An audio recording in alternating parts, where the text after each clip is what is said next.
आपण मानकर आशीर्वाद रो ओडिशा रे एमिति भी यात्रा हुए यात्रा दर्शक देखिए कि हाँ एमिति हुए सेमती आशीर्वाद रहू हर सार गभीर चिंता करिकी नाटक खंडे लिखुंट से नाटक आम ओडिशार कथा निश्चित भाव हम नाटक गोटे ए वर्ष ऐतिहासिक नाटक यात्रा लोक मुह फेराउवा बेले गोटे आम ओडिया कल्चर को लेकिन ओडिया अस्मितार कथा कहीकि कलिंगर कथा को लेकिन गोटे चंडाशोक नाटक तैयारी होउची।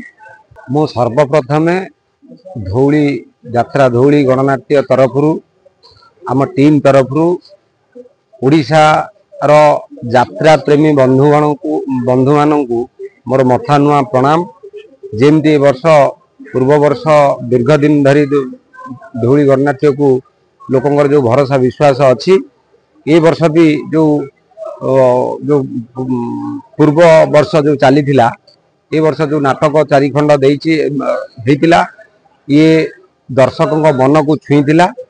ये वर्ष भी दुई गोटी नाटक को नहीं यात्रा धौली ओडिशा मार्केट रे चहल सृष्टि करिवो एथेरे ए विश्वास आमर अच्छी एवं जो भली डायरेक्टर राइटर माने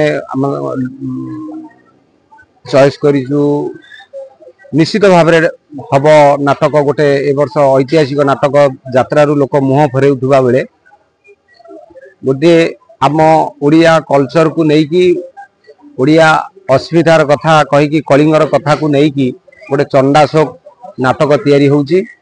ए वर्ष से नाटक जहाँ रेस्पॉन्ड अच्छी लोकंकर जहाँ व्यूअर्स मानकर आलोचना अच्छी भल हम लोक चाह बसी चंडाशोक की टाइप रो नाटक हम बोली आउ से आ गोटे इंटरेस्टिंग कथा ये जेहेतु अशोक कलिंगर कथा सेठी गोटे घोड़ा आमे आनिकी प्रथम थर यात्रा जगत रे प्रथम थर पाई घोड़ा स्टेज को आसीबो से बहुत 6 मास काल आलोचना समालोचना तार नेगेटिव कौन पॉजिटिव कौन कौन कले हो पार बहुत तर्जमा पर कलाकार माने डायरेक्टर राइटर आम मैनेजमेंट टीम समस्ते बसी बहुत विचार करी 6 मास पर आम निष्पत्ति नेलु जे घोड़ा ए वर्ष दर्शकों को यात्रा धौली भेटीदेव। आउ गोटे कथा चमत्कार नहीं तो नमस्कार नहीं यात्रा रे तेणु यात्रा धौली रे ए वर्ष चमत्कार अच्छी निश्चित भाव में लोक आदृत हब एवं ओडिशा रे भल परफॉर्मेंस करिवो एरा मोर पूर्ण विश्वास अछि। जय जगन्नाथ। अभिमन्यु सस्मल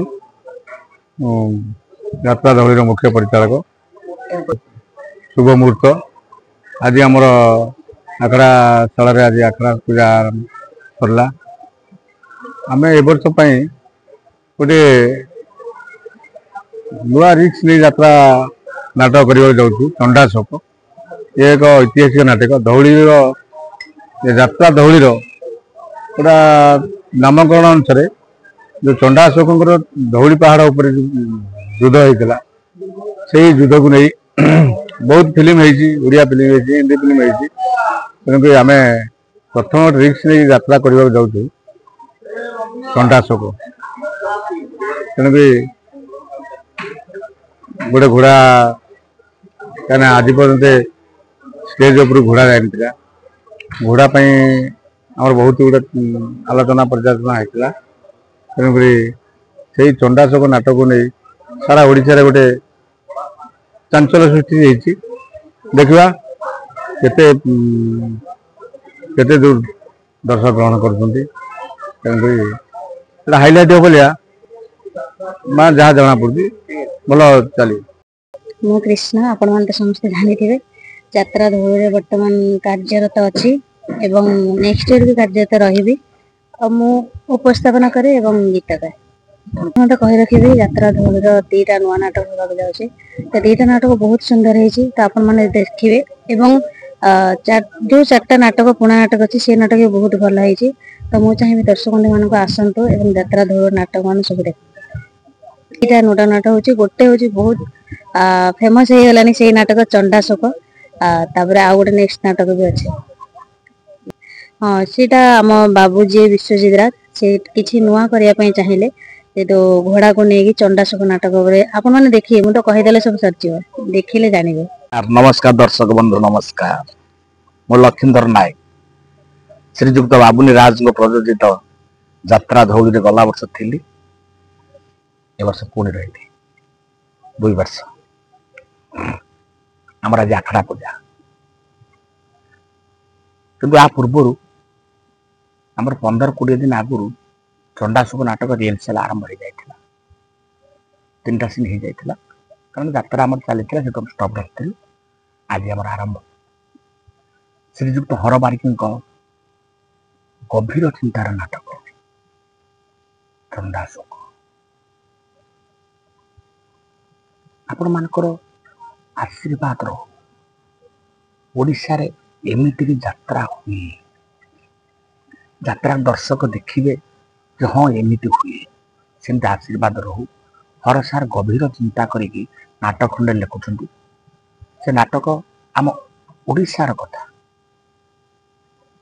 ଓଡ଼ିଶା ମାଟିର, ସେଥିରେ ଓଡ଼ିଆ ଜାତିର ବାସ୍ନା ସବୁ କିଛି ରହିଛି। ଜାଣିପାରିଲୁ ଯେ ଯେତେବେଳେ 3ଟା ସିନ୍ ହେଲା ରିହର୍ସାଲ, ସେତେବେଳେ ଆମେ ଜାଣିପାରିଲୁ ଯେ ଆମେ ସେ ବିଷୟରେ ଚଣ୍ଡାଶୋକ ବିଷୟରେ କିଛି ଜାଣିନୁ। ସେ ବିଷୟରେ ସବୁ ଶୁଣିଲା ବେଳକୁ ଯେମିତି ଆମକୁ କେମିତି ଲାଗିଲା, ଆଶ୍ଚର୍ଯ୍ୟ ଯେ ଆମ ଓଡ଼ିଶାରେ ଏମିତି ବି ଘଟଣା ଘଟିଥିଲା, ଏମିତି ଲୋକ ଥିଲା, ଆଜି ଏମିତି ହେଇଗଲା। ଯାହା ହଉ ସେଇ ବିଷୟରେ ନାଟକ ଚାଲିଛି। ଆପଣମାନଙ୍କ ଆଶୀର୍ବାଦ ରହୁ, ନାଟକଟି ଭଲ ହଉ। ମୋର ବିଶ୍ୱାସ ଏ ବର୍ଷ ଯାତ୍ରା ଜଗତରେ A1 ଚଣ୍ଡାଶୋକ ହେଇକି ରହିବ। ଆଉ ରିହର୍ସାଲ ବେଳେ ମୋର ଏମିତି ଟିକେ ମନେ ପଡୁଛି, ଗୋଟେ ଡାଇଲଗ ଲେଖିଥିଲେ ମୋ ମୁହଁରେ ହର ସାର୍ ଲେଖିଥିଲେ, ସୂତାକୁ ସୂତାରେ ଗୁନ୍ଥିଲେ ଫାସ, ଫାସକୁ ଫାସରେ ଗୁନ୍ଥିଲେ ଘୋଡ଼ା, ଘୋଡ଼ାକୁ ଘୋଡ଼ାରେ ଗୁନ୍ଥିଲେ ଜାଲ, ସେଥିରେ ଗୁଳି ଲାଗିଲେ ଖେପା ଜାଲ। ଆପଣ ଗୋଟେ ବୋଇତେଇ ବୋଇଲେ ଆମେ ତ ସେତେବେଳେ, କାରଣ ବହୁତ ପୁରାତନ କଥା ନା, ବୋଇତେଇ ମୁଁ ସାର୍ ପଚାରିଲେ, ସେ କହିଲେ ହଉଛନ୍ତି ଯିଏ ବୋଇତ ବାହିକି ନିଏ, ସେ ଚରିତ୍ରଟିଏ। ଜଣା ପଡିବ ଆଗକୁ କଣ ହବ। ଆଉ ନିଶ୍ଚିତ ଭଲ। 32 ବର୍ଷ ହେଇସାରିଛି ଯାତ୍ରା ଜଗତରେ। 11 ବର୍ଷ ରହିଗଲି ଟାଇଗର ତାରିଣୀ ଗଣନାଟ୍ୟରେ। ଶ୍ରୀଯୁକ୍ତ ଦୈତାନୀ ପଣ୍ଡାଙ୍କର ଆସିବା ପରେ ସେଠି ମୁଁ 11 ବର୍ଷ ରହିଥିଲି। 11 ବର୍ଷ ପରେ ସବୁ ବଡ଼ ବଡ଼ ଅନୁଷ୍ଠାନରେ ମୁଁ ରହି ଆସିଛି। ଏବେ ଯାତ୍ରା ଧଉଳିରେ ମୁଁ ଅଛି। ଆପଣମାନେ ଅପେକ୍ଷା କରନ୍ତୁ ଚଣ୍ଡାଶୋକକୁ, ଆପଣମାନେ ଆଶୀର୍ବାଦ କରନ୍ତୁ। ଚଣ୍ଡାଶୋକ କେବେ କୋଉ ଦିନ ଆପଣଙ୍କ ସାମ୍ନାରେ ପହଞ୍ଚିବ। ନମସ୍କାର, ନମସ୍କାର ଦର୍ଶକ।